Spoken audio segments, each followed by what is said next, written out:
Mein Name ist Johannes Stern und ich begrüße euch herzlich im Namen des Mehring Verlags zur Vorstellung unseres neuen Buchs Wohin geht Amerika? Faschismus oder Sozialismus? Hier auf der Leipziger Buchmesse. Ich freue mich ganz besonders, dass der Herausgeber dieses Bands, David North, heute bei uns ist und über die Bedeutung des Buchs spricht und dann auch Fragen von Ihnen, von euch aus dem Publikum beantworten wird. David ist seit mehr als 55 Jahren führend in der trotzkistischen Weltbewegung aktiv und ist aktuell der Vorsitzende der internationalen Redaktion der World Socialist Website und der Socialist Equality Party in den USA. David ist unser wichtigster Autor und vielen Besuchern sicherlich bereits von früheren Veranstaltungen des Mehring Verlags bekannt. Ich möchte einige seiner wichtigsten Werke nennen, die seit ihrem Erscheinen nichts an Aktualität verloren haben. Im Gegenteil, sie haben weiter an Dringlichkeit gewonnen. Leo Trotzki und der Kampf für Sozialismus im 21. Jahrhundert, das haben wir vor 2 Jahren, glaube ich, hier auf der Messe vorgestellt. Die Logik des Zionismus, vom nationalistischen Mythos zum Genozid in Gaza. Und das Buch, das wir im vergangenen Jahr vorgestellt haben, ein Warnruf, Sozialismus gegen Krieg. Wir stellen das heutige Buch in einer Situation vor, die von einer außergewöhnlichen politischen Zuspitzung geprägt ist. Die Eskalation des illegalen Angriffskriegs gegen den Iran, die zunehmenden Spannungen zwischen den Großmächten und der rasche Abbau demokratischer Rechte weltweit machen deutlich, wir stehen vor einer historischen Weggabelung. In den Vereinigten Staaten hat die Rückkehr Donald Trumps an die Macht und die offene Hinwendung seiner Regierung zu diktatorischen Methoden, von der Mobilisierung paramilitärischer Kräfte bis hin zu diesen offenen, völkerrechtswidrigen Kriegen, einen Prozess auf die Spitze getrieben, der weit über die USA hinausreicht. Die Frage, die der Titel dieses Buchs stellt, ist daher keine nationale, sondern eine internationale. Faschismus oder Sozialismus. Die in diesem Band versammelten Artikel, Vorträge und Statements aus den Jahren 2015 bis 2026 zeichnen die Entwicklung des Trumpismus von seinem Aufstieg über seine erste Präsidentschaft, den Putschversuch vom 6. Januar 2021 bis hin zu seiner Rückkehr an die Macht und der Herausbildung einer offenen Herrschaft der Oligarchie nach. Und was dieses Buch so einzigartig macht, ist nicht nur der Umfang, die Chronologie der Ereignisse, sondern vor allem seine bestechende Analyse und Methode. Während die bürgerlichen Medien und die meisten politischen Kommentatoren Trump entweder als historische Anomalie, als Produkt seiner Persönlichkeit oder als bedauerlichen Betriebsunfall der amerikanischen Demokratie darstellen, analysieren die Autoren dieses Bandes, Autoren der World Socialist Website und des Internationalen Komitees der 4. Internationale, von Anfang an, was Trump tatsächlich repräsentiert. Er ist nicht irgendwie das Ergebnis von individueller Abweichung, sondern der Ausdruck einer tiefen Krise des kapitalistischen Systems. Er verkörpert die Interessen einer herrschenden Klasse, und ich bin sicher, Dave wird das noch weiter ausführen, die auf soziale Ungleichheit, die endlosen Kriege und die historische Krise des Kapitalismus mit autoritären und faschistischen Methoden reagiert. Ich will vielleicht, bevor ich dann auch an Dave übergebe, ein Lesebeispiel geben. Das ist von David North selbst geschrieben am 3. März 2016. Das war also vor den Wahlen 2016. Das war eine Super Tuesday-Diskussion von allen Hauptkandidaten und David hat einen Kommentar dazu geschrieben auf der World Socialist Website vor ziemlich genau 10 Jahren, am 3. März 2016. Und ich will das einfach mal lesen, weil da wird, glaube ich, deutlich, dass wir von Anfang an wirklich ein Verständnis hatten von diesen Entwicklungen. David schreibt, nach dem Super Tuesday, dem Tag, an dem in zahlreichen US-Bundesstaaten gleichzeitig Vorwahlen zur Präsidentschaft stattfanden, können auch das politische Establishment und die Medien nicht mehr leugnen, dass die Vereinigten Staaten in einer tiefen politischen Krise stecken. Donald Trumps Kandidatur kann nicht mehr als bizarre oder gar amüsante Randerscheinung abgetan werden, wie dies viele Kommentatoren bis vor kurzem noch getan haben. Zwar steht das Ergebnis noch nicht fest, aber das Image und die Ausstrahlung des Spitzenreiters unter den republikanischen Präsidentschaftsbewerbern tragen eindeutig faschistische Züge. Und dann im gleichen Artikel, etwas weiter hinten, es dauert noch 3 Monate bis zum Wahlparteitag der Republikaner. und über ein halbes Jahr bis zu den Wahlen im November. Die explosive Entwicklung der internationalen Politik, die extreme wirtschaftliche Instabilität und die zunehmenden sozialen Spannungen in den Vereinigten Staaten verleihen den Wahlen von 2016 ein hohes Maß an Ungewissheit. Das Phänomen Trump ist jedoch eine ernsthafte politische Warnung. Das politische System Amerikas ist völlig verrottet. Selbst wenn Trump morgen verschwindet, würde es nicht lange dauern, bis ein anderer faschistischer Demagoge auftaucht und seinen Platz einnimmt. Natürlich ist Trump immer noch da, aber auch das macht natürlich deutlich, dass es geht nicht einfach um die Person Trumps, sondern es geht um viel grundlegendere Prozesse. Dass wir diese Entwicklung so früh und so klar erkannt haben, ist kein Zufall. Sie beruht auf der marxistischen Methode, auf der Analyse gesellschaftlicher Prozesse als Ausdruck objektiver Klasseninteressen und historischer Widersprüche. Und gerade deshalb gibt es keine vergleichbare Analyse über Trump. Und deshalb wird das Buch wahrscheinlich wieder von den bürgerlichen Medien weitgehend ignoriert werden. Nicht aus Zufall, sondern weil sie natürlich jede ernsthafte marxistische Analyse systematisch aus der öffentlichen Debatte ausschließen wollen. Doch diese Ignoranz mindert nicht die Bedeutung des Buches. Im Gegenteil, es macht es umso notwendiger, dass es gelesen wird von Ihnen allen, von euch allen, von allen Arbeitern, von allen Jugendlichen, ernsthaften Intellektuellen, von allen, die verstehen wollen, was sich hier entwickelt und die auch eine Perspektive haben wollen, wie man dagegen kämpfen muss. Denn wie ich schon sagte, das sind internationale Entwicklungen, über die wir hier sprechen. Auch in Deutschland wird aufgerüstet. Der deutsche Militarismus kehrt zurück. Wir befinden uns auf dem Weg in Richtung eines Dritten Weltkriegs. Das zeigt die Entwicklung im Iran sehr deutlich. Dieses Buch gibt auf all die Fragen eine klare Antwort. Und deswegen ist es nicht einfach ein bloßer Kommentar zu den Ereignissen, sondern wirklich eine politische Intervention unserer politischen Bewegung. Ich möchte euch jetzt schon, bevor ich an Dave übergebe, einladen, es nicht nur zu lesen, es wirklich zu studieren, die darin entwickelten Perspektiven zu assimilieren und politische Schlussfolgerungen zu ziehen. Man muss jetzt politisch aktiv werden. Man kann die Ereignisse nicht einfach nur geschehen lassen, beobachten. Wir müssen einen politischen Kampf dagegen entwickeln.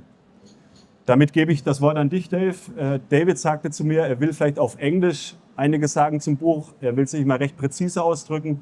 Er spricht aber auch sehr gut Deutsch. Ich ermutige ihn auch immer, auf Deutsch zu sprechen. Ich bin auch sicher, er wird das tun.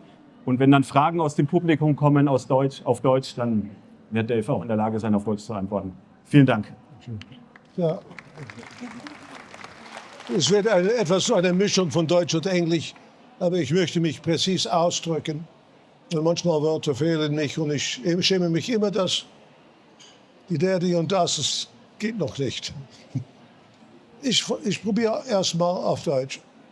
Es gibt einen sehr bekannten Satz von Trotzki, wo er spricht in einem berühmten Satz, was ist der Nationalsozialismus, die er geschrieben hatte 1934.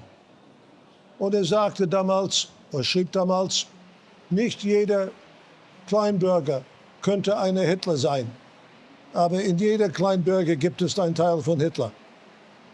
Und ich denke daran, wenn ich Trump ansehe, nicht jeder Corporate CEO ist ein Trump, aber es gibt mehr als ein wenig von Trump in jeder Corporate CEO.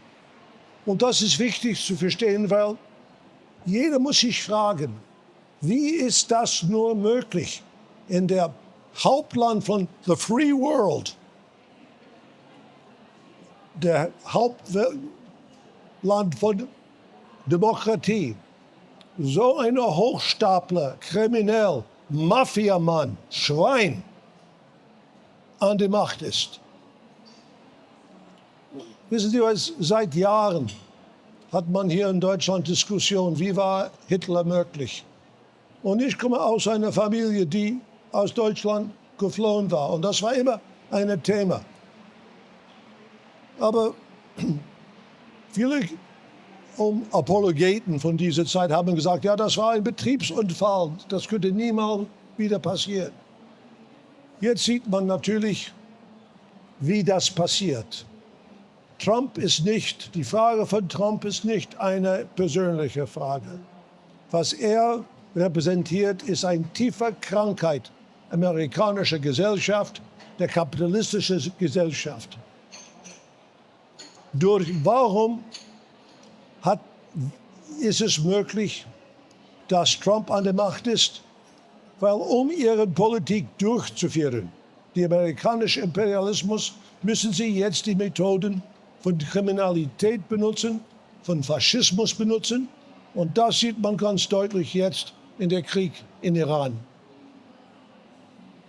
Man hat immer gesprochen von Human Rights, the World World Order. Aber alles, was jetzt passiert ist natürlich Kriminalität. 1945, 1946 hat man Prozesse in Nürnberg gehabt. Und was war der Hauptanklage gegen die Nazis? Nicht nur der Holocaust, wie schrecklich als es war, aber Verbrechen gegen das Frieden. Das war der Hauptanklage. Das heißt, dass man Krieg angefangen hat ohne, Rechtfertigung.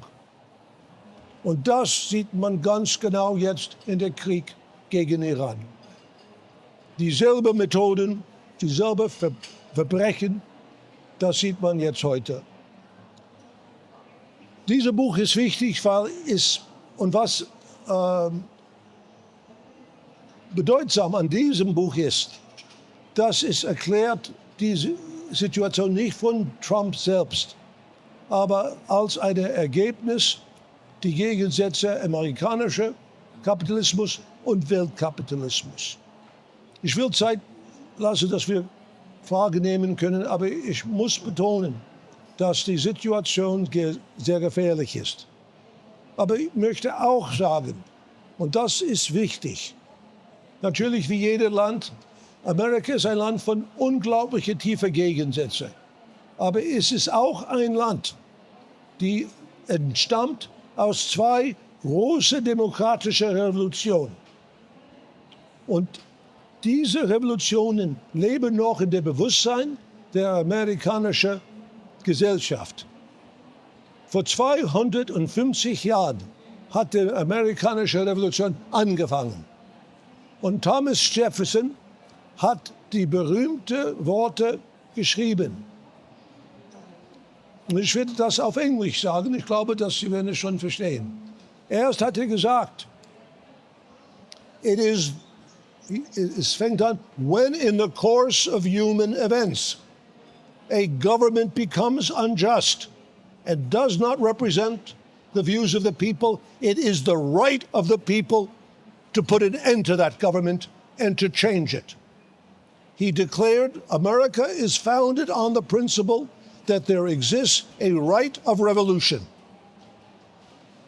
And then he wrote, we hold these truths to be self-evident, that all men are created equal and endowed by their Creator with certain inalienable rights, life, liberty, and the pursuit of happiness.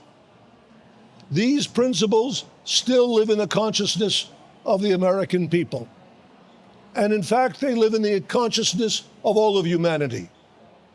And let me say this. I believe you will see in the coming weeks and months an enormous movement of the American working class. There is a working class in the United States. It is a powerful force. And when it begins to move, you will see another side of the United States, and it is one which will have a profound effect throughout the world.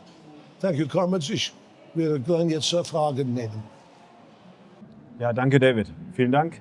Wir haben jetzt die Möglichkeit, ja, erstmal für Applaus. Und für Fragen von Ihnen, von euch aus dem Publikum. Ich möchte vielleicht sogar einen Kommentar abgeben. Mich wundert eines. Wir haben alle gesehen, dass Trump 4 Jahre lang an der Regierung war und keinen einzigen Krieg begonnen hat, im Gegensatz zu allen seinen Vorläufern. Und von daher ist mit der Analyse bin ich nicht ganz einig, weil der Punkt ist doch, jetzt diese hässlichen imperialistischen Kriege, die er jetzt tatsächlich führt und die vollkommen übel sind, angefangen übrigens auch mit Venezuela, das ist jetzt ein bisschen raus, das fand ich auch entsetzlich. Aber die Frage ist, wer ist dafür wirklich verantwortlich? Ich möchte das beantworten. Die Frage von der Krieg, man muss sich erinnern, man hat jetzt ständig Krieg, 35 Jahren. Und als Trump auch an der Macht war, das war ganz deutlich. Das war auch seine Programme. Und 2020 hatte Iran angegriffen. Das ist seine Hauptinteresse damals war, Krieg gegen China vorzubereiten. Es gibt Differenzen innerhalb der Bourgeoisie, wo man Krieg erst anfängt. Aber man kann nicht von Trump sprechen und seine Anhänger, als ob sie, wie sagt man, naiv sind, unschuldig sind. Das ist, und ich möchte das nur auch sagen über Israel. Ich habe über Israel geschrieben, über Zionismus, und natürlich spielt eine ganz kriminelle Rolle.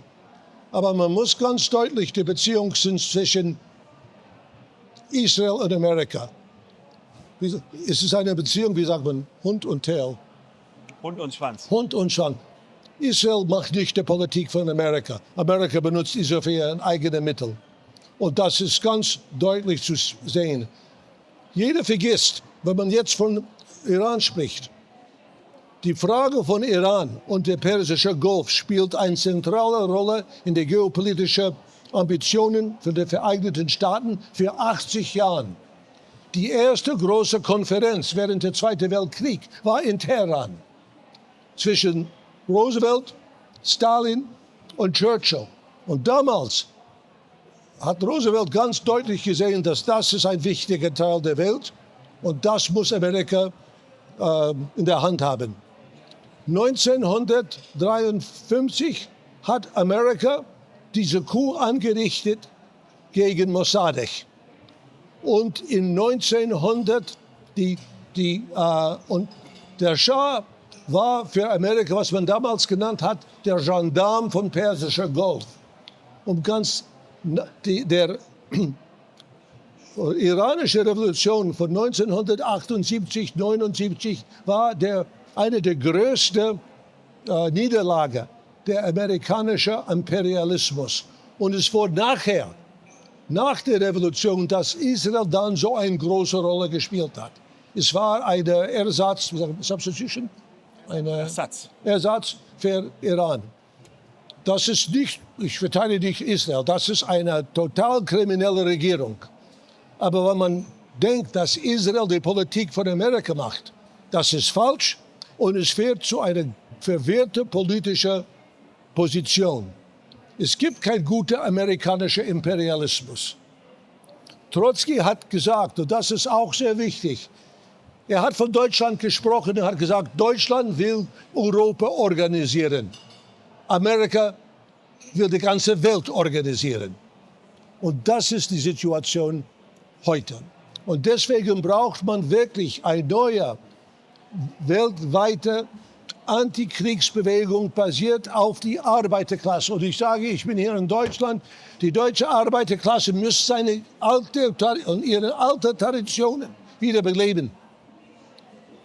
Man weiß hier etwas von, was es bedeutet gegen Krieg, Faschismus. Sie sind alle verbunden. Vielleicht kann ich auch noch einen Punkt aufgreifen, weil auch die europäischen Regierungen sind nicht irgendwie unschuldig oder einfach nur Marionetten. Die haben ihre eigene imperialistische Agenda. Wenn Merz bei Trump auf dem Schoß sitzt, dann nicht nur als unterwürfiger Pudel, sondern weil er weiß, er braucht noch Zeit, um aufzurüsten. Er kann jetzt vielleicht noch nicht Trump offen die Stirn bieten, aber sie haben ihre eigene Agenda. Das ist keine europäische, friedlichere Politik. Es ist auch eine aggressive Aufrüstungspolitik.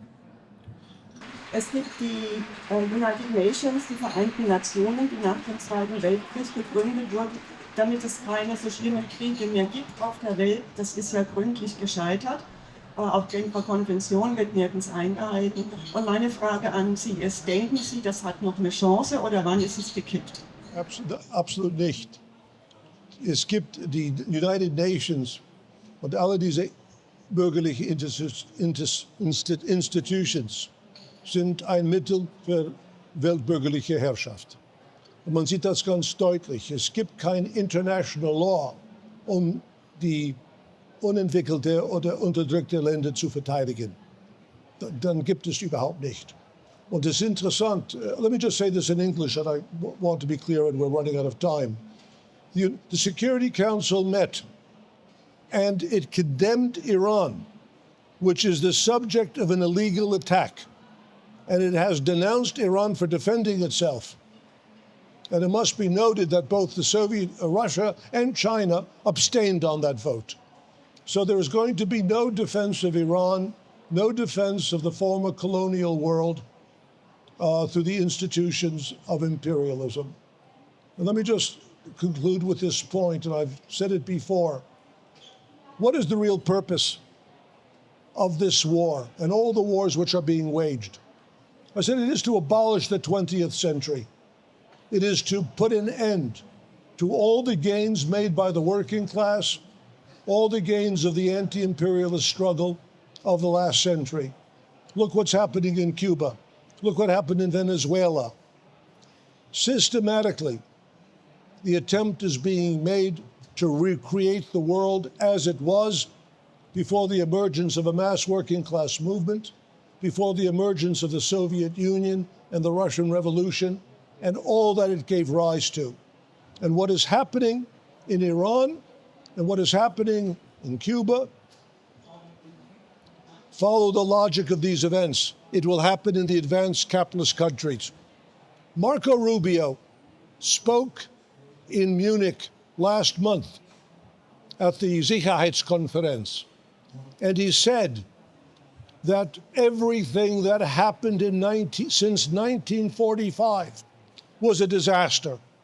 In other words, what he said, with the defeat of Hitler, the world took an unfortunate turn. That's what they want to return to. And the working class in Germany, the working class in Europe must understand this very clearly. And one final point, there's been a reference to the book I wrote on Marxism of the 20th century.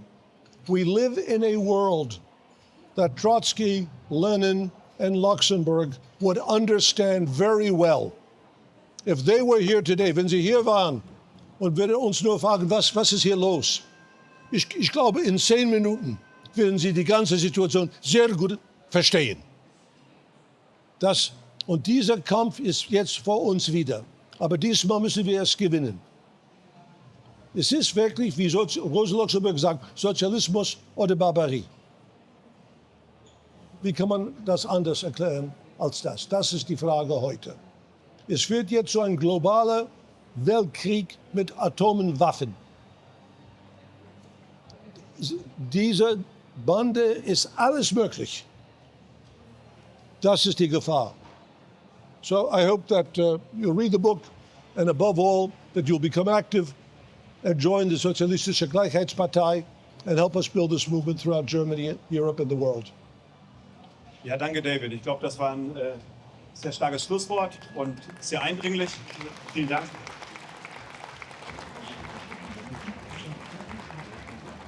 Ich will den Appell nochmal aufgreifen. Ich sagte das schon eingangs. Es ist nicht nur ein Buch, das man lesen muss, das ist ein Buch, das wirklich auch als Handlungsgrundlage dienen muss. Wir haben das letzte Statement in dem Buch ist ein Statement gegen den Irankrieg, ein Statement der Socialist Equality Party in den USA, unserer Schwesterpartei in den USA. Und sie verurteilen diesen Angriffskrieg und erklären dann am Ende auch, und das ist, glaube ich, wirklich die Aufgabe, vor der wir stehen, dass die notwendige Schlussfolgerung sein muss, der Aufbau einer sozialistischen Antikriegsbewegung in der Arbeiterklasse.